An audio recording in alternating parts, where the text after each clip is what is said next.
Hoje o tema é sintopia e eu vou conversar com uma eco-guerreira, uma eco-regeneradora, uma mulher chamada Stephanie Castro, que está aí na rua, tá na estrada há muitos anos, transformando com informação de qualidade, transformando a vida de muitas pessoas com o seu trabalho, trabalhando para a floresta, trabalhando para a natureza, trabalhando para a agroecologia, trabalhando em prol do coletivo. E isso é que importa para nós aqui. A gente sempre traz alguma pessoa, alguém de expressão, que está fazendo um trabalho que está mudando, influenciando positivamente a vida das pessoas. Então é um prazer ter esse bate-papo com você hoje aqui, Stephanie. E vamos deixar isso num clima bem ameno, vamos deixar isso aqui bem à vontade. As pessoas que estiverem nos assistindo agora ao vivo, se tiverem vontade de fazer pergunta, entra no chat, pergunta, a gente vai respondendo aqui ao vivo, na medida do possível. E, cara, eu quero ouvir um pouco a sua história, né? Eu sei que você andou estudando, passou por muitos estados do nosso país, levando informação, levando curso, trazendo informação, pegando o que não sabia e levando para onde desconhecia. Quer dizer, informação é isso, né? A gente ensina o que sabe, aprende o que não sabe e vai levando essa grande roda de informações e vai transformando a nossa própria vida e transformando a vida das pessoas. Isso é muito bom. Você é uma pessoa inspiradora e é um prazer estar aqui com você. Muito bem-vinda. Eu quero que você me conte como é que você chegou nesse processo. Qual que é a tua formação? Nossa, primeiramente eu quero agradecer você, André. Agradecer ao Augusto, que veio conversando comigo esses dias. Agradecer a todos, a Blá. Agradecer a todos que estão nesse momento assistindo e também a quem assistirá depois que ficará gravado. É uma grande satisfação para mim, meu Deus. Como você falou, faz 10 anos que eu venho em busca de conhecimento, porque a gente se forma, mas na academia é uma formação, mas a vida que realmente ele ensina, as trocas de experiências, esse cuidado com fazer na prática também. E, por exemplo, eu tenho formação de técnico agrícola, mas eu sempre não consegui fazer uma formação acadêmica porque eu não tenho parado muito no lugar. Então, é difícil para mim fazer uma faculdade. Eu saí daqui do Rio Grande do Sul foi em 2013. Quando eu larguei o trabalho que eu fazia, eu saí da empresa trabalhava com transgênico, né? Eu me formei no modo convencional, vamos dizer assim, que eu aprendi no técnico foi aquele negócio, desmatar, botar adubação química, muito agrotóxico e agroquímico e fazer em monocultura. E eu nunca me senti à vontade com isso, porque na minha infância, minha bisavó, eu já falei em algumas lives que eu faço, minha bisavó e minha avó tinham hortas consideradas hoje agroflorestais. Elas tinham desde pera até alface no mesmo local, tudo muito biodiverso, e aquilo era a imagem que eu sempre tive, e não era o que é feito nas grandes, vamos dizer assim, larga escala, né, os produtores da região. Então, eu sempre senti algo estranho de produzir desse modo. Eu queria achar um modo diferente e ainda não tinha achado até descobrir o Ernest Gate. Então, eu comecei... O Ernest, ele é o pai da matéria, né? Ele foi, na verdade, ele trouxe essa inovação. Isso já existia, desde que mundo é mundo, esse consórcio entre os alimentos, entre as plantas, é uma coisa absolutamente natural. Segundo o meu entendimento, existe uma inteligência universal absoluta que rege tudo isso. Então, quando a gente imita a natureza, a gente está imitando um pouquinho da obra do Criador, né? E se a gente puder reproduzir o que já é feito de forma consciente pela própria natureza, a gente está sendo um excelente instrumento das forças de luz, né? Das forças que regem e governam todo esse planeta. E isso é importante. O que você viu lá atrás ajudou na sua base, na sua informação, o que, infelizmente, hoje, os bancos de faculdade não tem reproduzido no mesmo sentido, né? Apesar de que eu acho que houve um avanço, se você for pensar que hoje, por exemplo, a acupuntura, que é uma técnica milenar chinesa, já está nos bancos de faculdade, logo, logo, a agrofloresta, que é um sistema natural, né, de manejo, onde o Ernest ele fez um trabalho fantástico. Ele, como um extremo observador, ele passou a entender o mecanismo, né, o padrão de como funciona aquilo, e começou a repetir esse padrão. E assim ele conseguiu restaurar florestas gigantes, trazer mais harmonia, formar uma produção em média e larga escala, de forma híbrida, né, de forma consorciada, onde uma plantinha vai cuidando da outra e isso vai criando um ecossistema no lugar e assim vai havendo uma transformação profunda em todos os sentidos. Nas águas, né, nas águas que ficam subterrâneas, naquele bioma todo. E tudo isso é muito importante, porque onde o ser humano passa de forma inconsciente, ele infelizmente acaba destruindo, ao invés de manter ou de construir. Agora, a partir do momento que você tem essa boa vontade, amor, respeito profundo à terra, aí você começa, primeiro, a não destruir, né? E depois você começa a imitar essa grande obra e tentar restituir as suas coisas nos seus devidos lugares. Esse é um trabalho muito bonito que a agroecologia faz, a sintropia faz, e eu queria, né, agora tocando no tema sintropia, eu só não quero perder muito a tua origem. Então, eu queria retomar aqui. Você, desde pequena, foi acostumada a ver esse tipo de manejo, entrou, sentou num banco escolar, né, numa, não importa, como técnica agrícola, e infelizmente é o que a gente não vê nos bancos, né, universitários, nos bancos de formação, é um pouco dessa cultura, né? A gente vê pessoas como você que passaram pelas indústrias químicas pesadas, né, e foram descobrindo que realmente esse momento, eu não quero nem ser mal interpretado, mas eu acredito que esse avanço tecnológico, com esse avanço químico, ainda não o melhor para a gente. Quando a gente fala de modificação genética, de alimentos transgênicos, eu particularmente não vejo isso com muito bons olhos, porque esse processo a médio e longo prazo não existe uma informação precisa, não existe um estudo preciso do que pode virar tudo isso, né? Então, talvez isso seja mais fácil para condicionar uma semente ou para criar uma planta, mas isso dentro da gente, no nosso DNA, na nossa estrutura biológica, eu não sei até que ponto isso pode trazer uma informação negativa, né, de forma real. Essa parte transgênica, ela não tem um estudo de médio e longo prazo para que a gente tenha essas informações certeiras. Então, sempre que puder não consumir alimento transgênico, né, e eu digo isso como de forma humana, de forma humanitária mesmo, de forma científica e biológica. Alguns médicos, eles não afirmam categoricamente, até porque fica difícil fazer algumas afirmações sem uma prova concreta, né? E você tem toda uma indústria por trás que briga, que é a indústria do medicamento, que é a indústria dos defensivos agrícolas, dos pesticidas, dos SIDAs totais, né? SIDA, em espanhol, significa AIDS, né? E a AIDS seria a degeneração das nossas células ao ponto que elas não se reproduzem de forma harmônica e aí vira uma fórmula destrutiva da vida, né? Então, o HIV, o AIDS, o SIDA, tudo isso é uma degeneração celular, uma degeneração que transforma o nosso corpo, perde a capacidade de reprodução harmônica e aí parte para um processo involutivo. Então, quando você pensa num pesticida, num fungicida, num fungicida, tudo que tem sida no final é uma coisa para a gente parar, pensar, refletir, para saber se realmente é o que a gente deve colocar para dentro do nosso corpo, do nosso organismo, porque afinal de contas nós temos um organismo preparado para outras coisas. É claro que o nosso sistema interno todo ele tem uma inteligência para digerir tudo isso, para processar tudo isso, mas por acúmulo, né, esse processamento vai ficando prejudicado. As nossas células, depois dos 25 anos de idade, elas também vão ficando mais cansadas. Essa máquina de reprodução celular que esse organismo né, que esse corpo físico nosso, biológico ele, a partir dos 25 anos de idade, ele continua reproduzindo, mas como uma máquina de Xerox, vai devagarinho acabando o toner, né? Então, a reprodução celular ela vai um pouco mais devagar. Eu fiz essa reflexão com vocês, para vocês pararem e pensar em tudo que a gente coloca para dentro do nosso organismo, né?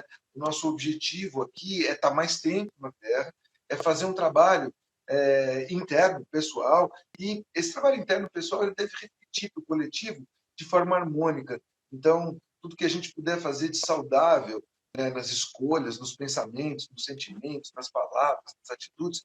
Isso desenvolve geneticamente, existe um termo chamado epigenética, que é essa mudança genética, celular, que a gente produz através das atitudes, através das escolhas saudáveis. Uma boa noite de sono, uma boa alimentação, se você pensar em práticas de pensamentos saudáveis, de sentimentos elevados, tudo isso vai trazendo uma transformação interna, chamada hoje de epigenética. Então, existem várias formas da gente fazer isso, existem momentos para tudo, né? Claro, isso não é proibitivo em nenhum sentido, mas é uma escolha que a gente faz constantemente.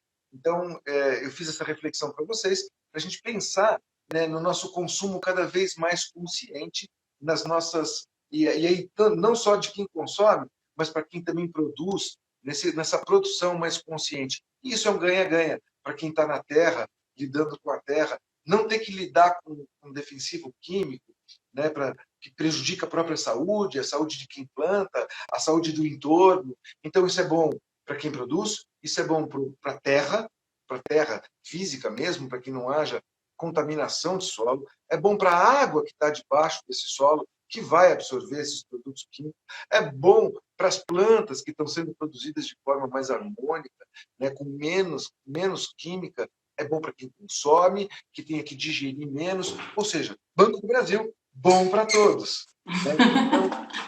Então, eu queria aproveitar o teu conhecimento e entender. Eu sei que você andou por Minas Gerais, Distrito Federal, Paraná, Rio Grande do Sul, você foi para Alagoas, Ceará, e lá você foi levar informação. O que você foi contar lá, menina? Conta para mim. Como é que você tem feito esse trabalho?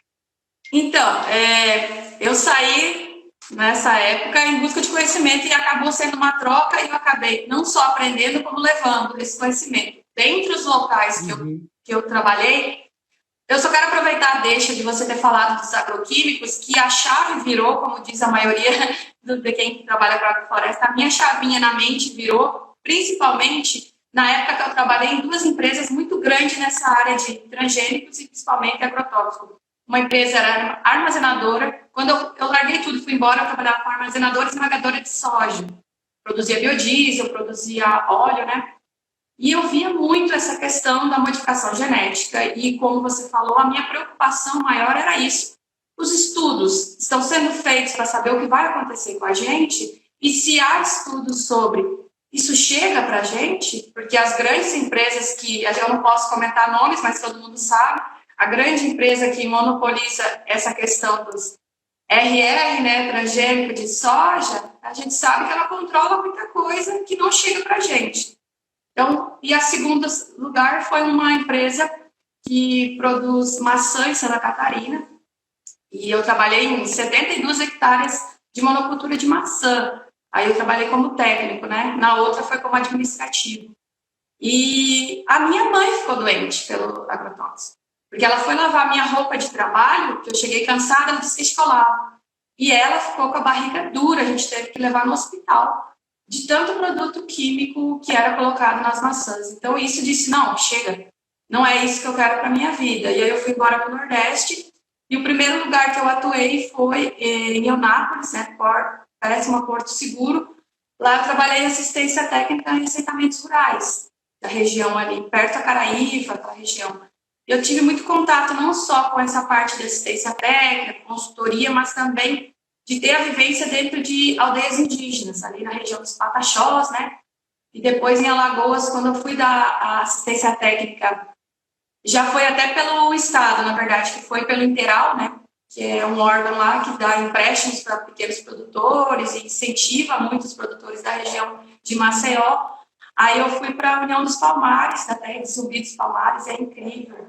Assim, é um lugar maravilhoso, mas que infelizmente degradou muito o solo pelo canavial, né? Tinha usina, tem muitas usinas ainda, mas a região dos assentamentos que eu fui trabalhar era uma grande usina, a usina Lajinha lá, que hoje é vários, tanto MST quanto o Pastoral da Terra, vários assentamentos estão firmados ali. E aí você vê a diferença de como é tratar o solo e a planta sem nada de produtos, simplesmente os produtos naturais, o manejo, e você colocar coisa pesada química. Então, foi uma troca de experiência muito boa. Eu aprendi muito, principalmente em Alagoas, sobre a cultura quilombola, sobre tudo que Zumbi passou ali naquela região. E também eu pude levar conhecimento, porque tem muita gente querendo fazer um sistema diferenciado como a agrofloresta, a sintropia, mas não sabe por onde começar, né? Eles querem fazer diferente, mas eles pensam, é orgânico? Tem orgânico, sim, se você quer fazer, mas tem também que é por manejo, não por insumos. Então, muitas vezes, o que eu gosto de estar aqui conversando com você é que tem lá pessoas no campo, que são as pessoas que realmente estão fazendo, que não conseguem chegar a esse conhecimento. Então, eu tento chegar em projetos que estão realmente afastados desse conhecimento e poder levar isso. O pouco que eu aprendi, poder levar. Eu queria que você contasse para tudo, mas você desenvolveu um projeto chamado Sopro do Destino. Sopro do Destino. Conta um pouquinho do teu projeto. Olha, é muito interessante. Sopro do Destino. A escolha do nome é fantástica. Foi minha mãe. Conta um pouco da escolha do nome, conta um pouco do que é teu projeto. Eu tive que rir porque a escolha do nome foi minha mãe, porque a gente é meio parceira nesse projeto. A gente é parceira no projeto porque ela aprendeu, como ela é daquela geração. Aqui no Rio Grande do Sul, gente, quem não conhece o Rio Grande do Sul, ainda tem uns lugares que parece que a gente está em 1800, tá? Que a mulher cozinha, passa, cuida tudo que o marido faz. Cidades pequenas ainda, a gente... Meu avô dizia assim... No Rio Grande do Sul ainda tem muita Amélia ainda? Tem, a Casa a Casa das Sete Mulheres. Para quem não olhou a Casa das Sete Mulheres, você já tem um relato mais ou menos do interior do Rio Grande do Sul ainda. Não, tem lugares que a mulher faz tudo, claro, não tem isso. Mas ainda, tipo, meu avô, quando eu saí pro técnico, ele olhou para mim e disse, o quê? Não, você vai fazer magistério, você tem que ser professora, ou você vai fazer enfermagem. Mulher não faz área agrícola. Aí eu olhei para ele e disse, mas foi você que me ensinou. Você e minha avó que ensinaram agricultura, porque eles são camponeses, né? E eles foram sempre agricultores. Meu pai também, que já é falecido. Mas então a gente aprende a se virar de tudo aqui, que nem vocês vêem nas séries. Olha as Casas Sete Mulheres para você entender. A gente aprende a trocar lâmpada, a construir, a fazer horta, a fazer pão, de tudo. Então, minha mãe sabe fazer de tudo. Tomar conta de casa, tomar conta de criança, administrar marido, deu, maravilha. Aí é intenso mesmo, né? É intenso. Eu fui criada assim. Eu faço, se você me pedir, eu faço uma obra, assim como eu faço uma horta, assim como eu faço o pão. Então, mas aí minha mãe, ela sabe muito de gastronomia. Aí ela, nesses cursos que eu dou, nesses projetos, ela faz a parte de beneficiamento. Ela ensina a fazer geleia, que aqui no sul a gente chama de chimia. Geleia, ela ensina a fazer... É alemã, né? Chimia. É que aqui fala muito alemão ainda, tem umas regiões que eu nasci e falo muito alemão. Aí ela faz essa parte de beneficiamento dos produtos, até para não desperdiçar. A gente ensina, né? Você não vai jogar fora a melancia toda, você pode fazer doce, né? Daquela parte branquinha. Então, todas essas coisas a gente ensina nos cursos. E aí ela teve a ideia, uma vez quando nós estávamos em Jeremoabo, na Bahia. Ela sentada olhando um senhor vendendo... como é o nome dos produtos, gente? É uma garrafada, eles chamam garrafada, que é um produto natural de tratamento que você faz, né? Aí ela disse, nossa, vamos fazer um projeto? Sopro do Destino. Que nem do Piratas do Caribe ele fala, Sopro do Destino. Aí ela disse, boa ideia. Ela sentou e começou a descrever como seria o projeto, e eu junto com ela, e a gente criou. Seria essa questão de levar o conhecimento agrícola, do meu lado, né? E do lado dela, a questão do beneficiamento. A qualquer canto do país, por enquanto do país, quiçá um dia do mundo. Parabéns. Como chama sua mãe? É Rafaela. Rafaela, parabéns, viu, Rafaela? Parabéns pelo seu projeto.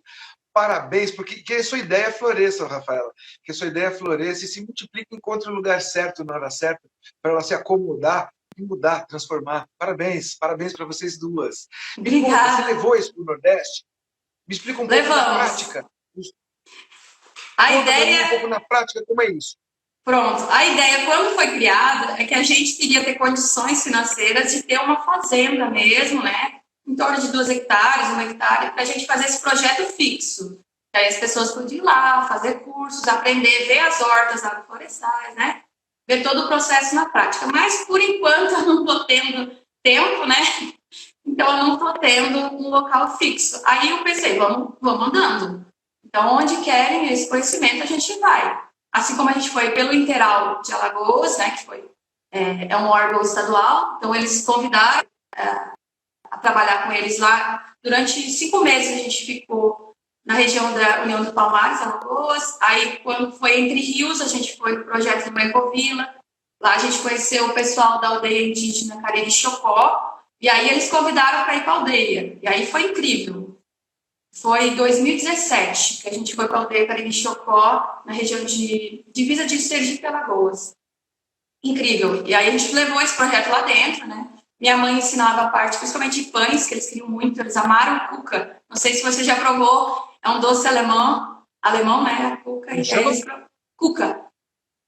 cuca. E como é que é o cuca? Cuca é um bolo, vamos dizer assim, é uma massinha fina, e aí em cima você coloca um doce de frutas, ou a própria geleia, né, da fruta, ou a fruta em si. A gente já fez de cupuaçu. Minha mãe, aí, a cuca original daqui do Rio Grande do Sul é feita de framboesa, de morango, de banana, de uva. Como lá tem outras frutas, minha mãe inovou, né? Fez de cupuaçu com açafrão, gente, uma delícia. Então, de manga ela já fez a cuca. Então, quando os índios provaram, eles disseram, não, bora lá para poder ensinar as mulheres lá. E aí, minha mãe ensinou essa parte de culinária e eu fui falar um pouco da agricultura, porque o pajé do evento na época, ele falou assim, nossa, eu tenho uma horta lá. Eu queria muito que os jovens da aldeia relembrassem o seu passado, porque a gente sabe, né, que os índios plantam cultivo, a gente vê muito o Leosmar Terena, que é um cara incrível, fazendo um projeto de agroecologia lá nos Terenas, né, de Mato Grosso do Sul. Então, a gente sabe que esse resgate da cultura indígena é muito da agricultura, porque a Amazônia não foi construída sozinha. Os índios produziram lá embaixo da Amazônia. A gente tem relatos de que muito para a Amazônia ser o que é, foi a manejo também dos indígenas lá embaixo. Então, foi uma troca bem interessante. Então, aonde querem conhecimento, a gente vai. E me conta, daí vocês chegaram lá no Nordeste e com esse projeto Sopro do Destino, e aí a tua mãe ajudou, ajudou não, mas levou essa cultura, né, da cuca, por exemplo, e você sentou para falar de agroecologia com o pajé. Conta um pouquinho dessa vivência sua, dessa mistura do homem do campo, do homem branco com o homem vermelho, né? Aí cada um com a sua cultura, cada um no seu habitat, ele totalmente integrado no sistema e você com uma técnica. Como é que foi? Como é que misturou isso aí? Foi a legítima troca de ideias mesmo, porque eles, infelizmente, hoje o indígena não tem condição de viver só da sua área, porque a área está muito pequena. Pelo menos eu fui na aldeia Cariri Chocó, tem 2 áreas, que é uma área de ritual, que nem um branco entra, não é autorizado o branco entrar, nem eles, no caso da aldeia de lá de Alagoas, Porto Real do Colégio, né? Eles podem casar com branco. Tem índios que não casam com branco, né? Ali é autorizado, mas mesmo o esposo ou a esposa de índio não pode entrar no ritual. Então, aquela área a gente não conhece, é uma área fechada, e a área onde a gente convive, que eu pude ficar em torno de 1 mês, 15 dias, 1 mês lá dentro, é muito interessante, porque você poder ver as crianças brincando no meio da rua, porque é grande a aldeia, então você a rua de terra, né? Você vê as crianças brincando, como hoje a gente só vê no telefone, as crianças, entendeu? Então você vê esse contato total. E o ensino deles é bem assim. O meu afilhado, nesse momento, está no colégio, mas a hora que ele chega, ele está aqui. Então, realmente brincar. Você vê criança interagindo com a natureza. E o ensino deles é isso, o exemplo. O pajé, no caso, que eu conheci na época, eles chamam de pajé, perdão, o cacique, né? O pajé eu conheci também, gente, foi demais. O cacique do evento, ele falou, vem, vamos lá na minha casa. Aí ele tem filhos e filhas, muita gente, ele tem em torno de 7 filhos, se não me engano. E aí, não tem televisão, né? Não tem TV, eu acho. Ai, coitado. E aí, ele ensina muito aos seus filhos pelo exemplo. Ele diz, senta aqui, vamos fazer aqui, ó, vamos limpar essa cabaça, vamos fazer isso. Então, você vê pelo exemplo. Ah, vamos lá agora catar semente. Entendeu? Então, esse contato, ele me ensinou como levar o conhecimento. Porque é assim que eu tenho que tratar com os adolescentes e crianças. Vamos fazer aqui, vamos mexer na terra. Ele me ensinou isso. E o que eu pude levar foi de dizer, ó, você não precisa degradar para produzir. Mas eu tenho pouco espaço. Não tem problema, a gente poda essas árvores, né? Porque normalmente a questão de agricultura é, não, eu vou tirar toda a árvore e aí vou começar um cultivo. Não. É uma coisa que foi colocada na mente, infelizmente, dessa agricultura convencional, industrial, né? Mas não, então o que eu pude levar foi esses manejos, esses princípios de poda, cobertura de solo, né? Essa base da sintropia. Então, vamos falar só um pouquinho disso para quem é leigo. A sintropia, ela ajuda com que uma planta cuide da outra, né? Elas trabalham de forma consorciada, ou seja, mais de uma espécie, sendo cultivada e manejada junto, e o básico para isso é luz e oxigênio. Esse é o básico. Né? Segundo cada planta, mais sol, menos sol, e aí as coisas vão se harmonizando entre si, né? Isso é sintropia, é essa harmonia das coisas entre si, e aí, claro que sem dúvida é resultado. Então, você ensinou eles a fazerem poda, você ensinou eles a fazerem a cobertura de solo, você ensinou a não degradar, ou seja, porque, na verdade, se o índio tivesse mais terra, muito provavelmente ele não degradaria. Ele não degradaria, porque é uma coisa. Quanto mais espaço você tem disponível, maior diversidade, né? Ele não iria concentrar tudo. Agora, com um acúmulo de pessoas no planeta, né? E a gente tem tudo muito setorizado, tem lugares do planeta absolutamente inóspitos, sem ninguém, e se tem uma concentração demográfica muito grande nas capitais, ou no nosso caso aqui do Brasil, se pegar o interiorzão, esses pedaços que você foi, por mais espaço que tem, ainda nós estamos falando de uma área indígena, onde o governo coloca lá o seu dedo para dizer o quanto pode mexer, o quanto não pode mexer. Ainda nós estamos engatinhando com relação ao respeito pelo índio.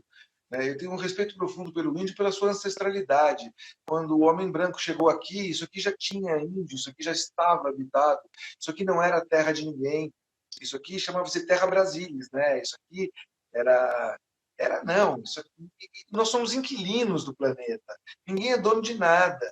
Ninguém é dono da Amazônia. Nós somos guardiões da Amazônia. Ninguém é dono nem desse corpo, porque senão você ficaria com ele e não largaria dele nunca mais. Nós somos apenas guardiões do que o Criador nos entregou para que a gente pudesse administrar da melhor maneira. E assim, assim é o planeta. Eu vejo ele assim. O Raul Seixas tem um trecho de uma música muito interessante, que diz assim: porque diante as cercas bandeiradas que separam quintais, né? Cercas e bandeiras que separam quintais, são os países, né? Se você não tem essa cerca e não tem a bandeira, é uma coisa só. E essa cerca, claro, infelizmente os Estados Unidos construiu uma cerca entre ele e o México, né? Ele construiu uma parede, sei lá, uma parede, né? Uma barreira. Alguns países fizeram isso, acho que, se não me engano, Israel fez isso na faixa de Gaza, construiu um muro gigantesco. Mas é claro que isso é simbólico também. Se você olhar um pássaro que voa de cima, ele não sabe se ele está atravessando em que país que ele está. Ele não tem essa sintonia, né? Ele tem o planeta que é dele. O planeta não é nosso. O planeta não é do ser humano. Nós habitamos aqui. Nós estamos na casquinha dele. Nós estamos na superfície dele. Tem muita coisa para baixo, tem muita coisa para cima. E como diz o filósofo, entre o céu e a terra tem mais coisa do que a nossa vã filosofia pode imaginar. Pensando com a cabeça do filósofo, sem dúvida nenhuma, o nosso país, quando os holandeses chegaram, quando os portugueses chegaram, né, quando os alemães chegaram, já tinha. já tinha índio aqui produzindo, já tinha a Amazônia, já tinha... O Brasilzão já era esse Brasilzão gigante. E aí depois a gente conhece as divisões territoriais que foram feitas e tudo mais. O que eu queria me pegar é que nós, como seres planetários, como seres que estamos habitando aqui, devemos respeitar o planeta, devemos respeitar a natureza, devemos trabalhar com ela, para ela, junto com ela, né? Para que a gente tenha cada vez mais satisfação. E essa satisfação, ela é a satisfação da criança que brinca com uma boneca. Né? Se você planta uma árvore, diz o velho ditado que você deveria escrever um livro e plantar uma árvore. Né? O livro está sendo escrito todos os dias pela nossa vida. Basta que a gente registre os momentos especiais, os momentos fáticos do nosso dia, e esse livro está sendo escrito todos os dias. Né? Plantar uma árvore, sem dúvida nenhuma, plantar uma árvore, plantar uma ideia, plantar um pensamento, plantar um sentimento, plantar algo bom que possa florescer, multiplicar, é um dever de todos. Agora, quando você vai lá, pega a ancestralidade de um índio, pega toda uma ideia inovadora, leva, transforma esse ambiente, para de degradar. Putz, isso já é um trabalho fantástico, isso já é um trabalho muito legal. O sopro do destino. E esse contato eu tive... Então, eu sempre fiquei dividida, uma coisa que eu não comentei, entre duas áreas. Porque, como vocês podem perceber, eu falo muito. E... Eu te vi. Quando eu saí eu estava já trabalhando nessa empresa que eu comentei de soja, né? Esmagadora de soja. Eu busquei querer fazer curso de comissária de bordo, né? Porque antes eu queria trabalhar na aeronáutica, coisa de adolescente, eu queria ir para a aeronáutica. Não passei na prova da aeronáutica de piloto. E aí, eu fiz o curso de comissária de bordo, depois eu entrei enquanto eu trabalhava na área agrícola, né? Aqui no Rio Grande do Sul. Aí eu iniciei a faculdade de mídia audiovisual. Eu queria trabalhar com rádio, com TV. Acabei não concluindo para me apegar mais à safra, porque aqui época de safra de soja, quem trabalha agora sabe, é 24 horas, né? Quando tiver caminhão carregando soja, você está no administrativo. Então era pesado a época de safra, eu larguei a faculdade. E aí eu sempre fiquei nesse limbo, entre continuar na minha área, mais da biologia, da ecologia, ou ir para a mídia.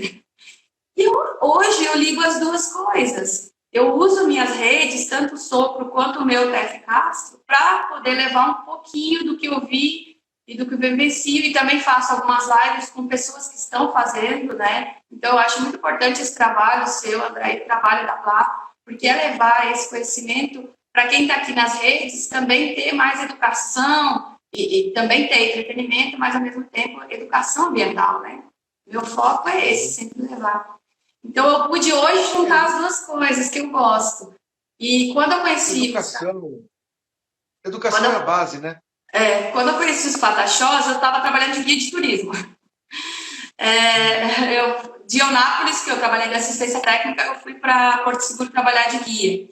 E aí eu continuei na minha área, querendo ou não, porque eu tive convívio no momento que eu levava os turistas na aldeia da Jaqueira, que é dos Pataxós. E aí eu conversava com eles, né?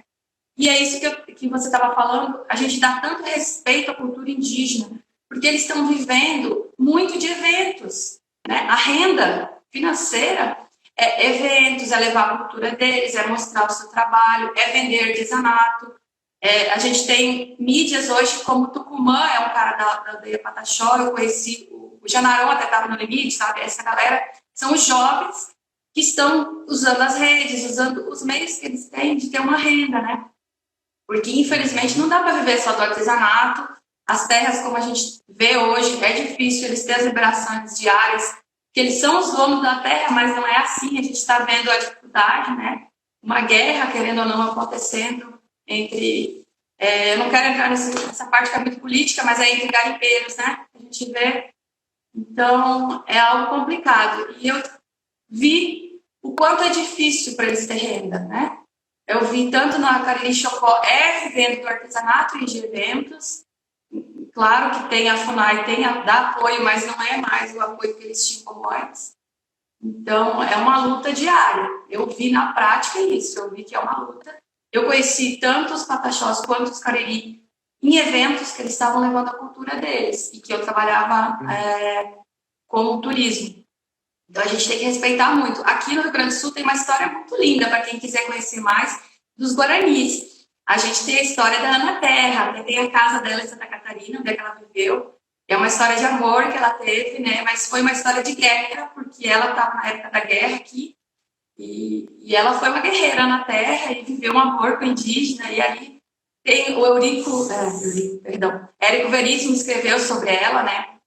Então é uma história muito bonita, é um conto muito bonito para quem quer saber um pouco do Rio Grande do Sul, que também eu vivi no Nordeste muito tempo, mas eu dou muito valor para a cultura também, de onde eu nasci, e eu acho linda essa história. A gente tem as missões para visitar, eu não conheço as missões, você acredita que eu já viajei por tanto canto, eu não conheço as missões, que é um lugar turístico aqui no Rio Grande do Sul. Não conheço, eu fico indignada que eu não conheço as missões. Olha, eu vou ler alguns comentários que a gente tem aqui na tela. A Kátia, da ONews, Sustentabilidade, coloca assim, ó. Em todo o Brasil ainda vivemos ambientes extremamente difíceis para as mulheres. Entretanto, é através do exemplo de muitas de nós que conseguimos desbravar novos e importantes horizontes em ações. Realmente a Kátia tem razão. A participação da mulher hoje em dia ela é cada vez mais causal. Né? Ela ainda enfrenta suas barreiras porque existe uma ignorância profunda. Né? Gente, somos todos humanos. E essa questão da polarização homem e mulher torna só a gente um pouco diferente do outro. Mas somos todos almas, somos todos humanos. Existe um complemento, né, entre essa energia yin e yang, masculina, feminina. Não existe não existe uma é maior do que a outra é melhor do que a outra. Elas se completam em si, né? A tese e a antítese, as duas polaridades. Então, a postura da mulher ela tem sido cada vez mais respeitada, até porque não existe diferença. A gente falar de machismo, feminismo, isso é uma coisa muito retrógrada. Parece que nós estamos no século XVIII, discutindo uma relação de diferença de sexo. Então, nós estamos no século XXI, né? Onde a informação é tudo. A informação é uma base de decisão, a informação coloca você diante de uma verdade maior. Né? Então, a informação de qualidade, especialmente. Então, essa história de mulher, homem, porque as vagas de trabalho, porque os postos, porque o valor da mulher é menor do que do homem, o homem e a mulher, quando desempenham a mesma função, o homem ganha mais. Precisa parar com isso. Precisa parar com isso. É claro que existem diferenças e a gente só cresce através da diferença. Porque se uma parede branca fosse ser pintada de branca e todo dia a gente pintasse ela de branco, a gente não mudaria nada. Né? A gente só cresce através da diferença. Né? A igualdade é o que se busca quando se equipara valores. Né? Olha, 10 quilos de chumbo, eles são equivalentes a 10 quilos de algodão, porque os dois são 10 quilos. Ah, mas o chumbo é preto, o algodão é branco, e essa é a diferença. Ou seja, o que a gente tem que pensar é que nós, como filhos do Criador, né, cada um manifestando a sua parcela, é tão especial quanto o outro. Não existe mais e nem menos. Existe, por exemplo, na minha opinião, talvez o mais consciente, o menos consciente. Mas isso tudo é uma questão de tempo, porque nós nascemos sem saber falar, sem saber ler, sem saber escrever. E alguns terminam a encarnação como prêmios Nobel da literatura, né? Como prêmios Nobel de ciência, seja lá o que for. A gente nasce, de certa forma, para esse corpo cru. Mas existem as bagagens que cada um traz de dentro de si, né? Existe a diferença de que cada um tem dentro de nós que quer fazer essa diferença, que quer mostrar essa diferença, que quer trazer essa novidade para que o mundo seja mais multicolorido, né? Então, é um desabafo que eu faço aqui para que a gente comece a pensar de forma mais holística, de forma mais planetária, de forma mais aberta, para que a gente tenha cada vez mais expressões mais bonitas. Porque se você tolir a expressão, é um pedaço de vida que você deixa de viver. É um pedaço de livro que você não lê, né? Então, essa diversidade, ela tem que ser enaltecida e não um objeto de feminismo ou de machismo, de babaquice que acho que já não cabe mais, né? Já não cabe Sim. mais. Muito bom a sua fala, porque, infelizmente, a gente ainda tem que lutar muito como, né, eu estou falando como mulher, para ter o nosso lugar mesmo em pleno século XXI. E você falou uma coisa que me lembrou algo. Infelizmente, hoje, eu até estava ouvindo o João Gilberto ontem retornar às redes, é um cara muito importante da área, ele tem a Aurora Florestal, até vou fazer merchan aí com o João Gilberto. É uma pessoa muito inteligente, engenheiro florestal, e ele estava comentando que ele saiu um pouco das redes porque, infelizmente, tem muita gente falando de agrofloresta, né? Isso é bom, graças a Deus, estamos aí na TV, na Pantanal, você pode ter o conhecimento, né? Na rede aberta, que nem foi Velho Chico, que me inspirou muito ter olhado Velho Chico e visto a sintropia. Então, mas, infelizmente, tem muita gente, tanto do gênero masculino quanto feminino, não importa o gênero, não importa a cor, não importa nada. É a sua aptidão para algo. É a aptidão que você tem, você nasceu com isso. Eu não consigo me desvencilhar da natureza. Eu tento, mas às vezes ir para turismo. Quando me dizem, você fala bem, vai trabalhar com turismo. Mas eu tenho que trabalhar turismo onde eu possa botar a mão na terra. Porque é meu, é nato meu. Entende? Eu acho que você tem que ir pela sua aptidão, não por cor, por gênero, por nada. É você se sentir bem no seu trabalho e saber o que está fazendo. Imagina que o criador de tudo isso colocou um pedacinho especial dentro de cada um. Se você não deixar isso fluir, é um tanto quanto ignorante da sua parte, né? Tem um comentário aqui que eu vou ler, Alger Cardoso. Interessante, entre tantos estados que a Stephanie passou, o que marcou essa diversidade em cada cultura? Olha que legal. O que te marcou em cada lugar que você passou? O que mais me marca, que eu amo, é a caatinga ao semiárido. Sinceramente, de tudo que eu vi dos lugares, de questão de biomas, é uma aula, primeiro de geografia, claro, mas é uma aula assim de biomas. Você sair daqui dos Pampas, que eu amo Pampa, aqui na região onde eu estudei, São Vicente do Sul, é pertinho de Livramento, divisa com o Uruguai, né? É uruguaiano. É longe, você está longe.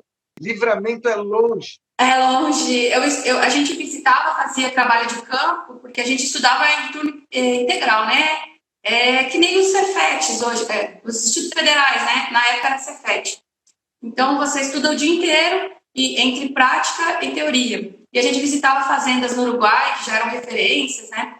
Então, você vê os pampas, lindos, maravilhosos. Aí você chega lá, é lindo. Mas essa época não aconselho. Aquilo é plano. Verdinho. Parece uma mesa de bilhar aquilo. Isso, tapetinho. Eu fiz uma viagem uma vez para o Uruguai e fui passear dentro do Uruguai de carro e fiquei rodando ali. É lindo. Eu vou te falar uma coisa. Cara, me deu uma vontade louca de ter uma terra no Uruguai. Eu também tenho isso. É lindo, né? É engraçado, porque o nosso Brasil é lindo de morrer. Isso é muito bioma. É uma biodiversidade incrível. O nosso planeta é maravilhoso. O nosso planeta do sistema solar, você não tem a menor dúvida que tem a maior biodiversidade biológica. Biodiversidade só pode ser biológica, mas tem a maior biodiversidade do sistema solar. Agora, quando a gente pega o Brasil de forma isolada, ele é lindo de morrer. É lindo demais. Lindo de morrer. Agora, cada país tem uma peculiaridade local. Então, a região dos Pampas, por exemplo, parece uma mesa de bilhar retinha a perder. E as figueiras? Eu tenho uma fascinação de sentar embaixo de árvore. Eu amo ficar sentada assim. Então, você vai para... Aqui tem muitas figueiras gigantescas. Aí é maravilhoso. Quem tinha essa mania igual você, quem tinha essa maniazinha igual você, era um cara chamado Siddhartha Gautama. Nossa! Ele foi chamado de Buda. Isso. Ele tinha essa mania também. Ele gostava de uma figueira, ele sentava.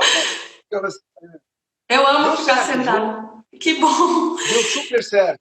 E a minha mãe é uma pessoa que pode contar de uma coisa que eu fazia quando era criança, porque eu era assim, eu fui criada diferente da maioria, vamos dizer assim, porque minha avó, gente, minha avó era iluminada demais. É uma pessoa que só vocês conhecendo, o nome dela era Santa Lorena, para vocês terem ideia, já é nome de santa. Era uma pessoa iluminada Santa demais. Santa Lorena. O dia que eu tiver Lorena. o dia que eu tiver minha fazenda vai ser Fazenda Santa Lorena. Uhum. E ela era uma pessoa totalmente contato com a natureza. Ela brigava com meu avô, às vezes dizia, agora é um momento que eu vou parar de fazer comida e eu vou escrever. Aí ela pegava e escrevia os poemas, que ela escrevia esse poema, ela escrevia. Ou ia lá mexer nas plantas dela. Era um momento que ela tirava e pronto. Era um momento que ela tirava para fazer. Ela sempre foi dona de casa e agricultora, né? Então, era o momento dela e pronto. Então, essa criação, eu sempre olhava e dizia, eu também quero escrever. E eu escrevo poemas também. Eu também quero ter contato com a natureza. E eu, desde criança, fui muito sozinha, vamos dizer assim, porque eu tinha primos, mas era tudo feminino, era tudo masculino, né? Então eles brincavam do jeito deles, não queriam menina perto. E aí eu sentava sozinha embaixo da árvore, desde pequenininha, pegava um livro e ia ler. Aí eu lia para os cachorros. Minha mãe dizia, meu Deus, o cachorro já sabe tudo. Eu ficava lendo livro do colégio, livro de histórias pro cachorro, o cachorro ficava me olhando, tipo, ai, chega, né? Eu amo ficar com a natureza e perto da natureza. Então, o que eu vi de mais interessante dessa diversidade foi as belezas, como você falou. É muito diferente você chegar daqui do Pampa, você chegar lá na Caatinga, sentar embaixo de uma árvore na Caatinga e não ter o calor extremo, porque é incrível o sistema do semiárido. Essas plantas armazenar tão profunda a água e as folhas tão pequenininhas, mas ao mesmo tempo não é quente. Você está numa área de Caatinga preservada, né? A gente pega ali Pernambuco, tem áreas incríveis.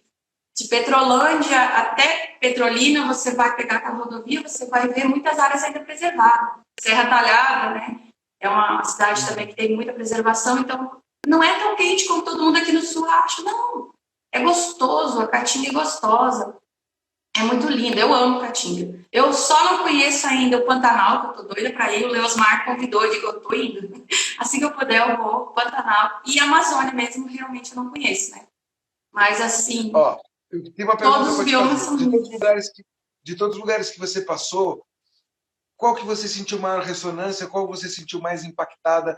Qual você se sentiu mais vibrando assim com aquele lugar? Se você tivesse que me dar uma experiência, qual foi a mais legal? Nilo Peçanha. Nilo Peçanha é próximo a Salvador, pertinho do Ernest, eu não conheci ele ao vivo ainda. É 40 quilômetros da fazenda do Ernest Kate, que fica em Piraí do Norte, né? Dá 30, 40 quilômetros, por dentro dá 30 quilômetros. Eu estava marcado para conhecer o Ernest no dia do meu aniversário. Marquei com a Simara, que é a esposa dele, né? De vou lá. E não deu certo. Meu avô ficou doente aqui no Rio Grande do Sul, eu tive que cancelar tudo, eu não conheci o Ernest. Mas aí eu ainda espero conhecê-lo pessoalmente, mas ali próximo à fazenda dele é um bioma, é Mata Atlântica. A fazenda que eu trabalhei é uma fazenda que o dono é de Salvador e casou com uma moça lá da Alemanha. Então, eles trazem incentivos da Alemanha financeiros, né? Tem uma associação da Alemanha que traz recursos para eles aqui em Nilo Peçanha, na Bahia, lá em Nilo Peçanha, na Bahia, no caso. E eles fazem um projeto não só dentro da fazenda com o sistema de agrofloresta, como também eles dão aulas de inglês, aula de meio ambiente para as crianças da comunidade. Então, foi um lugar que me impactou muito pela educação que está sendo colocada, pela natureza de lá, porque mata. Eu aí, na época, até trabalhei um pouco como guia de rafting. Então, eu fiz rafting, maravilhoso. Você descer as corredeiras do Rio das Almas é maravilhoso. Delícia, né? Nossa! Essa sensação de deitar em cima da água e deslizar, né? É uma sensação de liberdade, né? Eu tô morrendo de saudade de fazer rafting. Imagino. Ó, nós estamos chegando no final e eu sempre peço para as pessoas que eu tenho esse bate-papo que elas deixem uma mensagem do fundo do coração delas para que as pessoas, no momento certo, na hora certa, possam ouvir e refletir, né, sobre o que você vai deixar aqui. Então, nós estamos pertinho do Instagram terminar a nossa entrevista, mas antes de terminar, eu queria que você deixasse uma palavra, um pensamento, um sentimento, uma ideia, algo que venha dentro de você que você queira mandar para todo mundo. Fica à vontade. O microfone é teu. Olha, a frase que me veio na mente é uma frase da minha adolescência, primeiramente para qualquer área que você trabalhe, seja agrícola ou não. É uma frase que eu lembro que eu ia usar em concurso de beleza que eu ia participar, olha só. Mas não participei. Que aqui tem muito disso, né? Garota verão, essas coisas. E aí era: o futuro pertence àqueles que acreditam na beleza dos seus sonhos. Então, se você tem um sonho, não desista. Manda ver, o futuro pertence àqueles que acreditam na beleza dos seus sonhos. Então, nesse momento, eu estou aqui falando com vocês, é um imenso prazer. Eu agradeço do fundo do meu coração, gratidão, gratidão, gratidão, porque de tudo que eu tenho vivenciado, de tudo que eu quero hoje, primeiramente, é poder trocar ideias, trocar experiências. Então, não desista nunca dos seus sonhos, porque há 10 anos atrás eu nunca imaginei estar aqui podendo falar assim com vocês, podendo estar com um projeto em andamento, entendeu? Então, era uma coisa que eu nunca imaginei. Mas hoje eu estou aqui, pude conhecer pessoas incríveis que eu olhava, curtia, dizia: meu Deus, o cara é incrível, e eu pude ser amiga deles hoje, poder viver, conhecer pessoalmente. Então, não desista nunca dos seus sonhos, porque eles estão na palma da sua mão realmente. É só você querer e ter coragem. Eu saí daqui do Rio Grande do Sul de carro. Nunca tinha dirigido nem até Porto Alegre, só conhecia a região aqui de carro. Eu peguei o carro, botei tudo dentro do carro, até a cachorra na época. Eu, minha mãe e a cachorra, e fomos até a Bahia de carro. Não conhecia nada, só no GPS e no mapa. Então, tem que ter coragem, perseverança e resiliência. É isso. Cara, sensacional. Segundo parte do meu entendimento, tudo vem da vontade, né? Para quem tem vontade, já tem metade do caminho andado. E metade desse caminho andado daqui para a Bahia não foi fácil, não.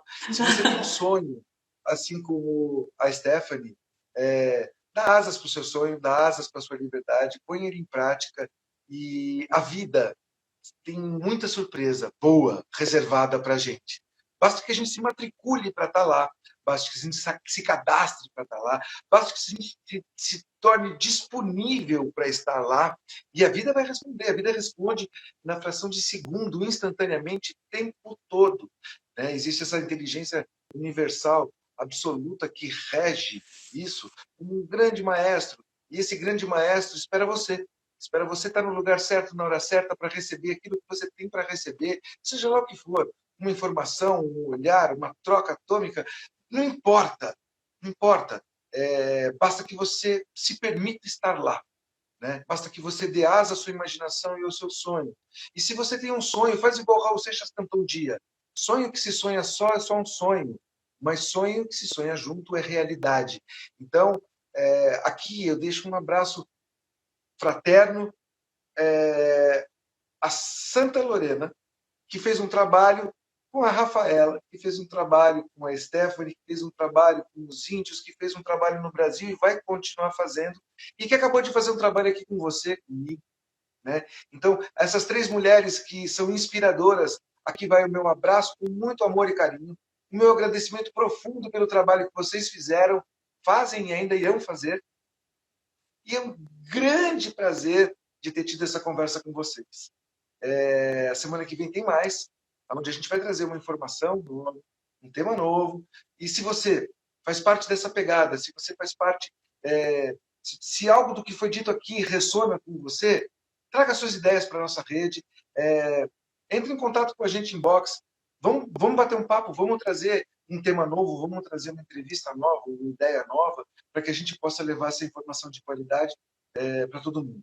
Eu agradeço a todos vocês pela atenção, pelo carinho, pelo tempo que vocês dispensaram, esse bate-papo, que na minha opinião foi fantástico, a essa pessoa maravilhosa e inspiradora que é a Stephanie. Eu agradeço mais uma vez profundamente a todos vocês. Eu desejo um bom final de semana, um bom restinho de sexta-feira e até a semana que vem com mais. Muito obrigado, Stephanie. Muito obrigado a todos vocês. Obrigada. Um forte abraço. Muito obrigado, viu? Um beijo e um bom final de semana.